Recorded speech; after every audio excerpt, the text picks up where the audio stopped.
ये कहानी अफ़गानिस्तान से शुरू होती है। अफ़गानिस्तान में अफ़गान शाह ज़मीन नाम का एक नौजवान रहता था।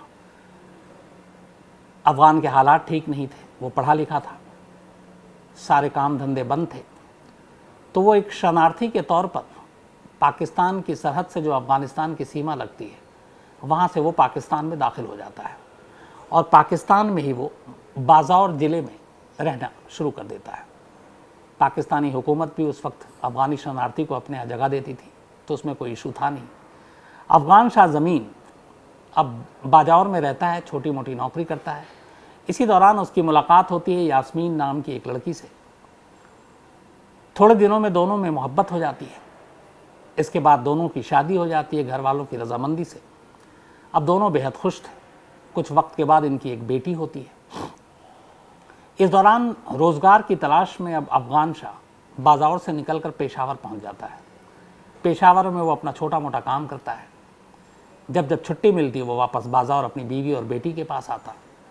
कुल मिलाकर इनकी ज़िंदगी बहुत ही खुशगवार गुजर रही थी। अफ़गान शाह ज़मीर का एक दोस्त था, उसका नाम था गुलिस्तान।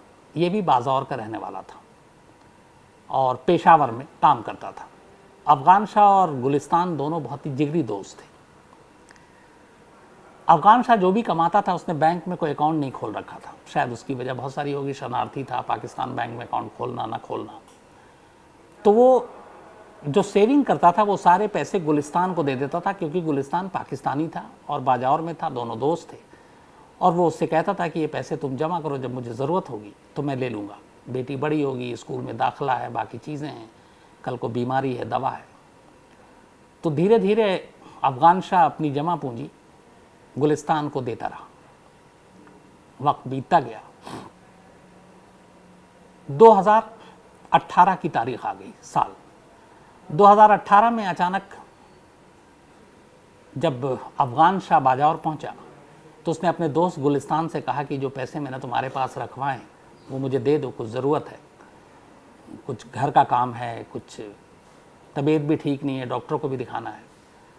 तो गुलिस्तान ने कहा कि इस वक्त तो उसके पैसे हैं नहीं, लेकिन तुम अभी बीमार हो, एक काम करता हूँ मैं तुम्हें चलो दवा दे देता हूँ और तुम ठीक हो जाओगे। दोस्त था, अफ़गान शाह को कोई शक नहीं होता है। इसके बाद अफ़गान शाह को गुलिस्तान, वहाँ पे एक जगह है इनायत कली बाज़ार, वहाँ से वो 2 इंजेक्शन लाता है और कुछ दवाएं, और वहाँ से लाने के बाद बाज़ौर में ही एक नदी के किनारे दोनों की मुलाकात हो जाती है। गुलिस्तान उससे कहता मैं तुम्हारे लिए दवा ले आया हूँ, डॉक्टर से पूछ लिया हूँ, जो तुमने सिम्टम और बीमारी बताई थी वो डॉक्टर के पास उसको खुद नहीं ले गया, बल्कि वो उसके हालात डॉक्टर को बताए।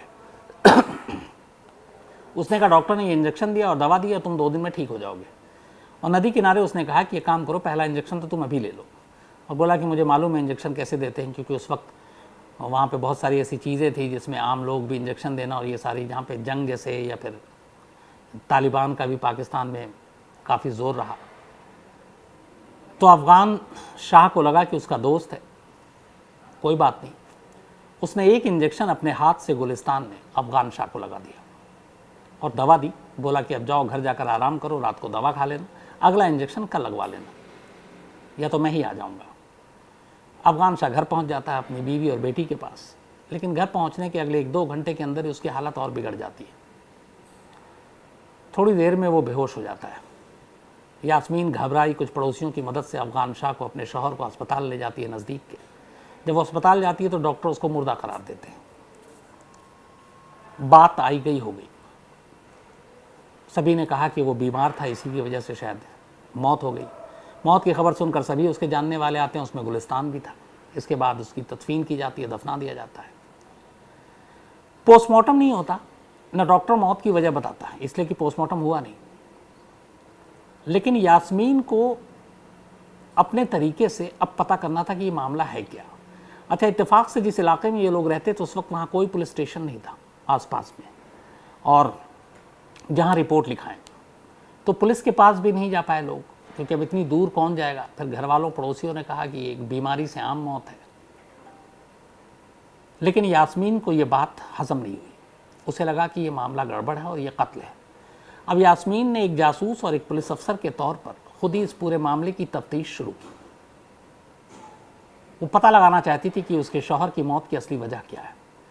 इसके बाद उसने अपने कुछ लोगों के ज़रिए पता कराया, जो इंजेक्शन और दवाएं थी उसके बारे में जानकारी इकट्ठा की, किस डॉक्टर को दिखाया गया उससे जानकारी इकट्ठा की गई। तो बहुत सारी चीज़ें मैच नहीं की। गुलिस्तान ने जैसे बताया कि वो वहाँ से इंजेक्शन लेकर आया, उस डॉक्टर ने ये कहा था, उस नाम का कोई डॉक्टर ही नहीं था और कोई प्रिस्क्रिप्शन मिला नहीं। अगर दवा और इंजेक्शन दी है तो प्रिस्क्रिप्शन होना चाहिए, नुस्खा होना चाहिए, वो भी नहीं था। तो ये सारी चीज़ें यास्मीन को एक मकाम पर ले गई, सोच पर, कि इसके पीछे उसके पति, उसके शौहर की मौत के पीछे कहीं ना कहीं गुलिस्तान का हाथ है। और एक सॉलिड रीज़न उसके पास ये था कि अफ़गान शाह ने शुरू से यास्मीन को सब कुछ बता रखा था। उसने कहा था कि वो सेविंग करता है, घर में चूँकि पैसा रख नहीं सकता, इलाका ठीक नहीं है, कल को कोई चोर आ जाए ले जाए लूट कर, तो इसीलिए मैं गुलिस्तान के पास पैसे रखवाता हूँ। और उसने बाकायदा सारा हिसाब किताब दे रखा था। इसी दौरान में जब गुलिस्तान से यास्मीन पूछती है कि अफ़गान शाह ने कुछ पैसे रखवाए आपके पास, कहता है वो नहीं, मैंने सब उनको दे दिए। अब यास्मीन को उससे पहले अफ़गान शाह ने बताया था कि उसके पास पैसे हैं, अब वो पैसे भी बता रहा है कि सब दे चुके हैं। यहाँ से उसका शक और यकीन में बदल जाता है। उसे लगता है, बल्कि यकीन हो जाता है, कि उसके शौहर की मौत के पीछे सिर्फ़ और सिर्फ गुलिस्तान का हाथ है और उसने एक जहर भरा इंजेक्शन उसके शौहर को लगाया था, जिसकी वजह से मौत हो गई। क्योंकि उसकी बीमारी कोई इतनी गंभीर और सीरियस नहीं थी कि अचानक मौत हो जाए। शायद पेट दर्द और ऐसी कुछ चीज़ें थी, और वो बहुत पुरानी भी नहीं थी, बस हाल में शुरू हुआ था।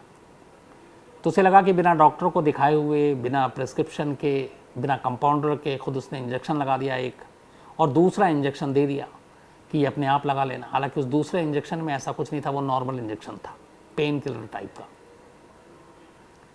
तब पुलिस स्टेशन भी नहीं था, रिपोर्ट भी नहीं लिखाई, अपनी तरफ से तफ्तीश की, और आखिरकार यास्मीन को ये यकीन हो गया कि अफ़गान शाह की मौत कुदरती नहीं थी, बल्कि ये कत्ल था, और कत्ल उसके अपने दोस्त ने किया था। और इस कत्ल का मोटिव और मकसद ये था कि पैसे हड़पना, जो अफ़गान शाह ने अपने दोस्त के पास जमा कराए थे। जैसे ही ये सारी चीज़ें यास्मीन को दिमाग में एक यकीन के तौर पर सामने आया, वो बेचैन हो उठी। वो अपने शौहर से बहुत प्यार करती थी, अपनी बेटी से भी बहुत प्यार करती थी। उसे लगा कि वक्त से पहले उसके शौहर को उसके दोस्त ने छीन लिया, अब वो उससे बदला लेना चाहती है। कैसे ले? 6 महीने तक वो तमाम तरीके सोचने लगी कि गुलिस्तान से कैसे बदला लिया जाए। पहले सोचा कि उसे बर्बाद कर दे फाइनेंशियली, फिर सोचा कि उसके घर पे डाका डलवा दे, सारे पैसे हड़प ले ताकि वो सड़क पर आ जाए। लेकिन खुद ही वो आइडिया बनाती और खुद ही उस आइडिया को ड्रॉप कर देती, और किसी नतीजे पर नहीं पहुंची। धीरे धीरे वक्त बीतता रहा। अगले 6 महीने उसने और भी कई तरीके से सोचा, वो भी काम नहीं आया। इसी दौरान एक दिन अचानक उसे एक आइडिया आया। उसने कहा कि वो गुलिस्तान से शादी करेगी। अच्छा, अब तक इसको विधवा हुए वे करीब 1.5 साल हो चुके थे यास्मीन को। यास्मीन की एक बेटी थी, लेकिन उधर दिक्कत ये थी कि गुलिस्तान भी शादीशुदा था और उसका एक बेटा था। अब ऐसे में वो दूसरी शादी कैसे करे?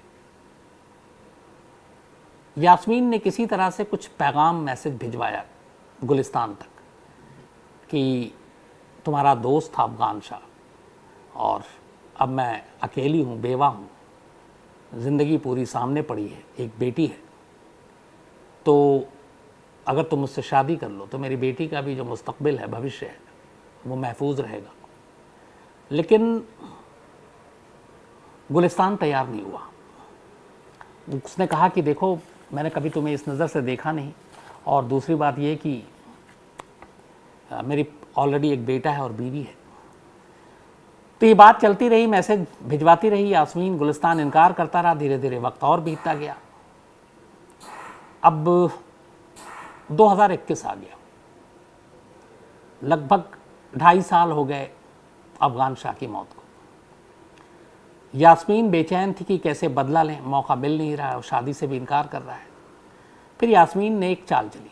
उसने अफ़गान शाह से एक दिन मिलने का फ़ैसला किया गुलिस्तान से, और गुलिस्तान से कहा कि उसके पास काफ़ी पैसे हैं और मैं चाहती हूँ कि तुम एक अच्छी कार ख़रीदो, एक अच्छा घर हो, तुम्हारी ज़िंदगी अच्छा हो, तुम्हारे बेटे की भी ज़िंदगी अच्छी हो और तुम लोगों की भी मदद करते हो, तो ये सारी चीज़ें होंगी। तो ये पैसे हैं, मैं चाहती हूँ तुम्हें एक कार दूँ, लेकिन उसके लिए ज़रूरी है कि तुम मुझे एक आसरा दो और मुझसे शादी करो। गुलिस्तान लालच में पड़ जाता है, उसे लगता है कि चलो इतने पैसे आ रहे हैं, गाड़ी भी मिल रही है, अब जाकर वो शादी के लिए तैयार हो जाता है। इसके बाद करीब 6 महीने पहले यास्मीन और गुलिस्तान की शादी हो जाती है। अब लेकिन चूंकि वो ऑलरेडी शादीशुदा था, पहली बीवी नाराज़ हो जाती है, इसलिए दोनों, गुलिस्तान अपना घर छोड़कर एक किसी दूसरे रिश्तेदार के घर पे चला जाता है यास्मीन के साथ रहने के लिए। फिर थोड़े दिन के बाद तीसरे रिश्तेदार के साथ। अब यास्मीन को इधर मौका नहीं मिल रहा है क्योंकि लगातार दूसरों के घरों में वो लोग रह रहे हैं। अब इसमें 6 महीना बीत जाता है और लगभग ये जुलाई का महीना आ जाता है। अभी लास्ट वीक जुलाई के शुरू में यास्मीन कहती है गुलिस्तान से कि कब तक हम अपने रिश्तेदारों के घरों में रहेंगे और कब तक इधर से उधर भटकेंगे, उससे अच्छा एक काम करते हैं, एक घर किराए पे ले लेते हैं और वहाँ रहते हैं, पैसे तो है ही हैं। इसके बाद वो लालच भी देती है कि मेरे पास भी पैसे हैं। फिर उसी इनायत कली बाज़ार में जहाँ पे ये पहले रहती थी और जहाँ दम तोड़ा था उसके शौहर ने, उसी इलाके में वो गुलिस्तान को अपने साथ ले जाती है और एक घर 3000 रुपये पर मंथ किराए पे ले लेती है। अब गुलिस्तान और यास्मीन और उसकी बेटी ये एक घर में किराए के साथ रह रहे हैं। पहली बार यास्मीन को अब मौका मिला कि इस घर में कोई और नहीं है, कोई रिश्तेदार नहीं है, बस यही 3 लोग हैं। लेकिन पहला चरण पूरा हो चुका साजिश का। अब ये था कि मारें कैसे, क्योंकि गला दबाकर मारना अकेले बस की बात नहीं थी। वो हट्टा कट्टा था गुलिस्तान, यास्मीन नाजुक थी, उसे लगा कि वो उस पर काबू नहीं पाएगी, तो क्या करें? जहर ख़रीदेंगे तो शक हो जाएगा लोगों को या पकड़ी जाएगी, तो अब मारने के लिए हथियार क्या करें? फिर इसका भी उसने हल निकाला। एक दिन उसने कहा कि तुम दिन भर बाहर रहते हो काम के सिलसिले में, फिर अपनी बेटे और उनसे भी मिलते हो, और मैं घर में अकेली रहती हूँ, घर में पैसे भी हैं, तो यहाँ पे चोर लुटेरे भी आ सकते हैं, तो हम लोगों को अपनी हिफाजत के लिए एक पिस्तौल ज़रूर रखनी चाहिए। गुलिस्तान कहता हाँ ये बात तो सही है। इसके बाद 13,500 रुपये में गुलिस्तान एक पिस्टल ख़रीद कर लाता है। मतलब यास्मीन कत्ल का हथियार भी उसी के हाथों से ख़रीदवाती है। तो अब पिस्टल भी आ गया 13,500 रुपये में। उसने, यास्मीन ने कहा दिखाओ ये कैसे चलता है। बाकायदा गुलिस्तान से ही सब कुछ पूछा। उसने कहा कभी अगर मैं घर में अकेली फंस गई, बेटी है, कोई आ गया, तो अपनी हिफाजत के लिए इसको कैसे चलाएंगे? तो गुलिस्तान ने उसे बताया कि इसमें ऐसे गोलियां भरते हैं, इसको ऐसे ट्रिगर दबाते हैं। वो सब कुछ सीख गई। पिछले हफ्ते पहली बार अब यास्मीन को एक मौका मिलता है।